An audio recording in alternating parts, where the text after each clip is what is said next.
இன்றே டவுன்லோட் செய்து உங்கள் ஃபேவரட் ஷோக்களை என்ஜாய் பண்ணுங்க. எனக்கு என்னவோ கிருஷ்ணவேணி நாம எவ்வளவு பணம் கேட்டாலும் கொடுப்பாங்கிற நம்பிக்கை இருக்கு. சூப்பர் யோசனமா. நீ சொல்றதெல்லாம் அப்படியே நடக்கதாமா போகுது. சரி சரி, நாம பேசிக்கிட்டே இருக்க வேண்டாம், வா போலாம். உடனே வா. என்னடி உடனே வா? நல்ல விஷயத்த தள்ளி போடக்கூடாதுன்னு பெரியவங்க சொல்லிருக்காங்க. ஏதாவது தடங்கள் கடங்கள் வந்துரும்ல. ஒரு பக்கம் வானதி, ஒரு பக்கம் கிருஷ்ணவேணி, இன்னொரு பக்கம் ராஜேஸ்வரின்னு 3 பக்கம் 3 பேர் இருக்காங்க. இவங்க ஒருத்தருக்கு ஒருத்தர் சந்திக்கிறதுக்குள்ள நாம நடுவுல புந்து ஒரு கொடி அடிச்சுட்டு ஓடி வந்துடணும், புரியுதா? ஒரு மக எப்படி அம்மா கிட்ட அன்பா இருப்பான்னு அவ எனக்கு புரிய வச்சா. உண்மைய சொல்லணும்டா, எனக்கு என் மக எங்க இருப்பா, எப்படி இருப்பான்னு பாக்குற ஆசையெல்லாம் இல்லவே இல்லை. அவ இப்படித்தான் இருப்பான்னு வானதிய பார்த்த அப்புறம் சமாதானம் ஆயிட்டேன். என் மகளை நான் தேட போறதில்ல. வானதிய என் மகளா நான் மனசுல நினைச்சிட்டேன். வணக்கம்மா. வாங்க, நான் ஒரு முக்கியமான வேலையா இருக்கேன். ஏதாவது முக்கியமான விஷயமா? முக்கியமான விஷயமா இருந்தா போன் பண்ணிட்டு வந்திருக்கலாமே. ஐயோ, நாங்களும் உங்ககிட்ட ஒரு முக்கியமான விஷயத்த பத்தி சொல்லணும்டாமா வந்திருக்கோம். அது நீங்க உங்க பொண்ணு யாருன்னு தேடிக்கிட்டே இருந்தீங்கல்ல? தேடிக்கிட்டு இருந்தேன். ஆனா இனிமே தேட போறதில்ல. தேட போறது இல்லையா? என் பொண்ண தேட போறது இல்லன்னு சொன்னேன். என் பொண்ணு மாதிரி ஒரு பொண்ண என் மகளா தத்தெடுத்துட்டேன்னு சொல்றேன்.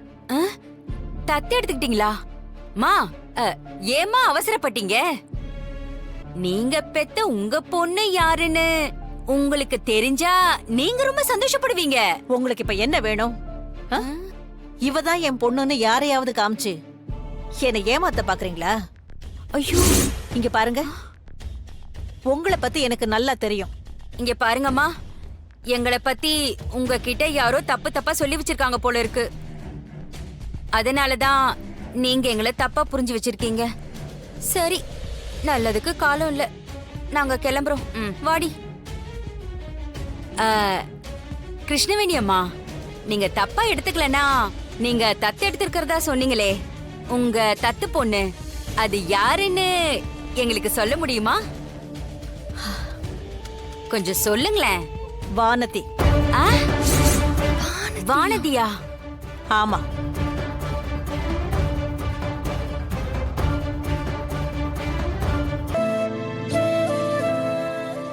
ரொம்ப சந்தோஷம். இந்த வீட்டுக்கு வர்றதுக்கு எனக்கு தகுதி இருக்கான்னு தெரியல. நான் வந்ததுக்கு என் மேல கோவம் இருந்தா மன்னிக்கணும். இனிமே நான் வரமாட்டேன்.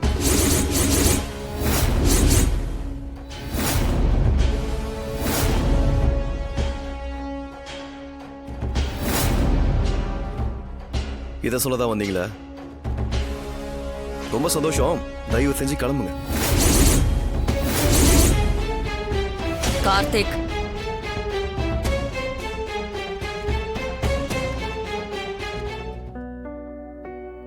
வானதி மேல உங்களுக்கு இருக்கிற கோவத்துக்கு, வருத்தத்துக்கு நான் தான் காரணம். நான் மட்டும்தான் காரணம். அவ என் ஆபீஸ்ல பிரச்சனை வராம தடுத்து என் கௌரவத்தை காப்பாத்தினப்போ வானதிக்கும் எனக்கும் ஏதோ ஒரு ஜென்மாந்திர தொடர்பு இருக்கிறதா மனசுல பட்டுச்சு. கடைசியா எனக்கு ரத்தம் கொடுத்து வானதி தான் என் உயிரை காப்பாத்துனான்னு தெரிஞ்சப்போ என்னால அமைதியா இருக்க முடியல.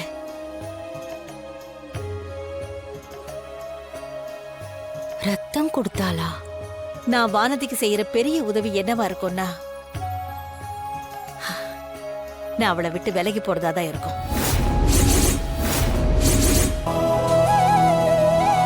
நான் ஊருக்கு போறேன்னு உனக்கு வருத்தமா இருக்கா வானதி? நமக்கு இது பிடிக்கலனாலும் நமக்கு பிடிச்சவங்களுக்காக சில முடிவுகளை நாம எடுத்துதான் ஆகணும். முடியும் போதெல்லாம் நம்ம பேசிக்குவோம். மறுபடியும் நம்ம சந்திக்காமலா போயிடுவோம்? எனக்கு எப்பவுமே உன்னோட ஞாபகமா தான் இருக்கும் வானதி.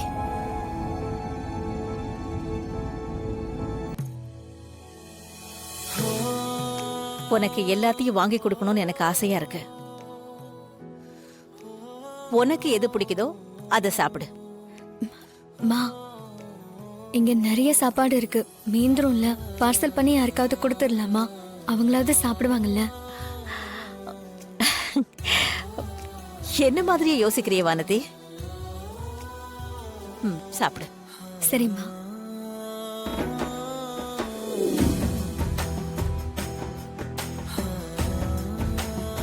சாப்பிடு.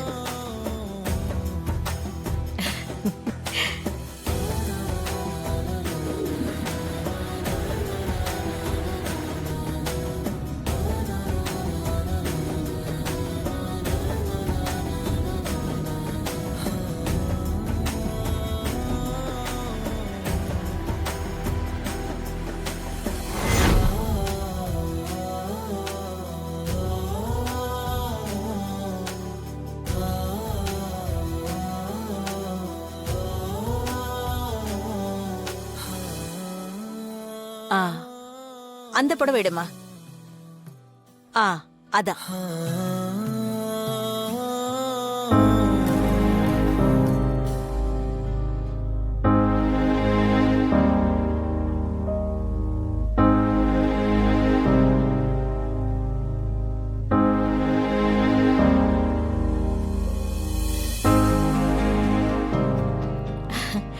வானதி, இது உனக்கு நல்லா இருக்கும்.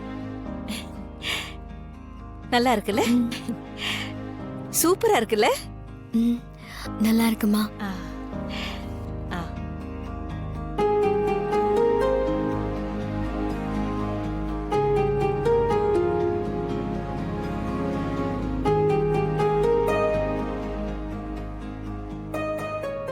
கொஞ்சம் லைட் கலரா எடுங்களேன். ஆ, ஆ, ஆ, அதான் அதான். ஆ, ஓகே.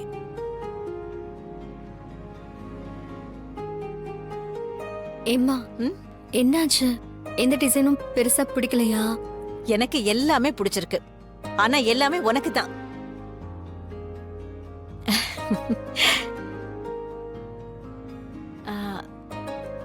என்ன அப்படி பாக்குற? நான் ஆசிரமத்துக்கு என்னைக்கு வந்தனோ அந்த நாளை என்னோட பிறந்த நாளா கொண்டாடுவோம். அத்தை என்னோட பிறந்த நாளைக்கு 365 புடவை எடுத்து கொடுத்தாங்கம்மா.